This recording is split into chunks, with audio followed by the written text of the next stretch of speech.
Hi, it's Tanya from My Forking Life, and today we're in the kitchen and we are making a quick and easy breakfast recipe, Jamaican banana fritters. Now, this is a recipe that my mom used to make for us on the weekends after she yelled at us to clean our room and the bathrooms, and, the entire house, because that's what you do in a Jamaican household. All right, so for this recipe, you don't really need a lot of ingredients. You do need some pretty ripe bananas.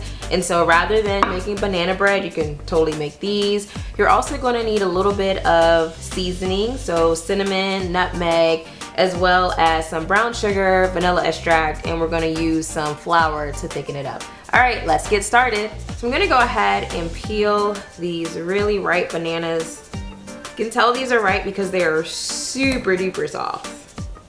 Like almost to the point where you're thinking like I should toss them, but you can still use them. Make sure you don't have any of these like stringy things in them. You don't want those in your fritters. Also note that the riper your bananas are, the more sweet they're gonna be. All right, so I'm gonna take a fork and I'm just gonna mash these together.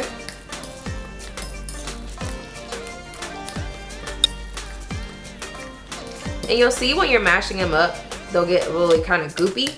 That's what we want. All right. Now let's flavor these babies. I've got here 3 tablespoons of brown sugar. We're gonna add a half of a teaspoon of ground cinnamon.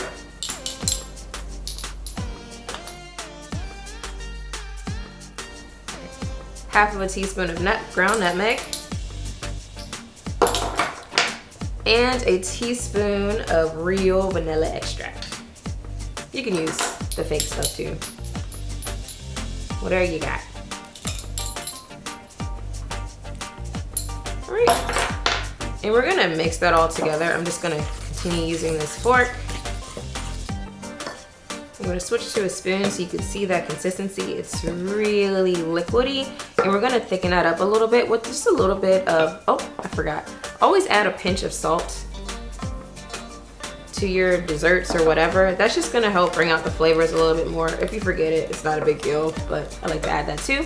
All right, so now I'm gonna sprinkle this with a little bit of all-purpose flour to thicken it up. So don't dump the whole thing in there at one time. You kind of want that flour to get dissolved in the mixture to, just firm it up just a little bit. Also note that if your bananas weren't very ripe, you may not need all the flour that I'm using. I've got here about a cup of flour. I may use it all, I may not, but most likely I will. You can see it's already starting to get a little bit thick.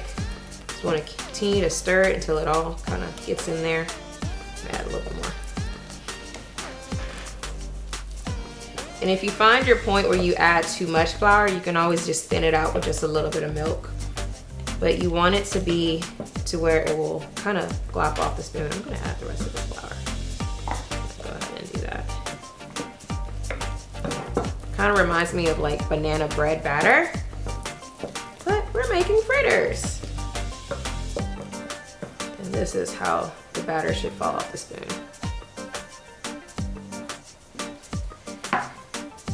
Now it's time to fry them up. All right, so I'm adding the oil to my pan, enough to basically coat the bottom. So this is about a cup, 1.5 cups of oil, enough to coat the bottom.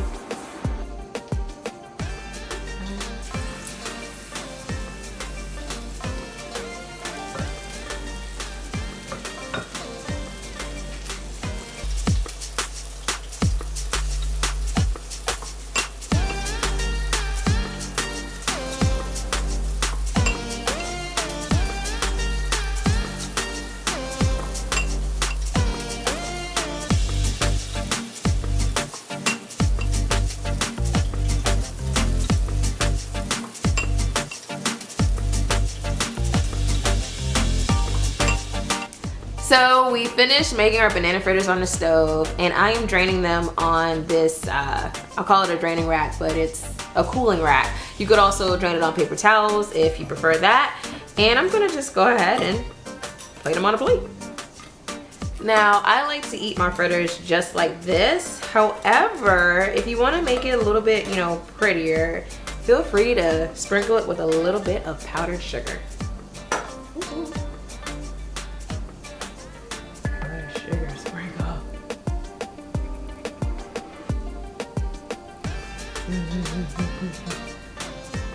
And there you have it, delicious, easy banana fritters.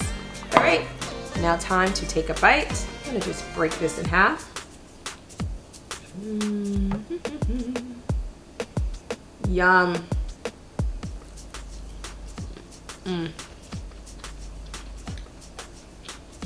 So good.